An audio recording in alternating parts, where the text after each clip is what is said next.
Alba përfshihet në një debat të ashpër me lëndrimin, ku tensioni rritet shpejt dhe situata bëhet gjithnjë e më e rëndë.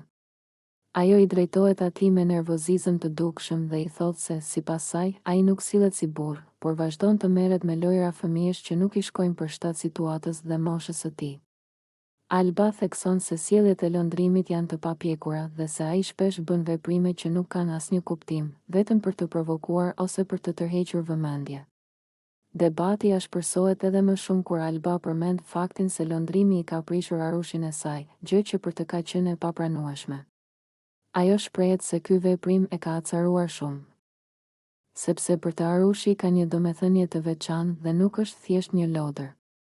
Alba e akuzon lëndrimin se e ka bërë këtë me qëllim vetëm për ta nxjerrë nga vetja dhe për ta prekur aty ku e di që e lëndon. Ajo vazhdon duke i thënë se sjellje të tilla tregojnë mungesë respekti dhe pjekurie, dhe se nuk mund ta marrë seriozisht dikë që sillet në këtë mënyrë.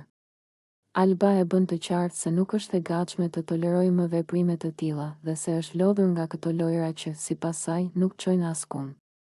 Debati mbyllet me një klim të rënd mes tyre, ku tensioni mbetet i pranishëm dhe marrëdhënia mes Albës dhe lëndrimit duket më e krisur se kurrë.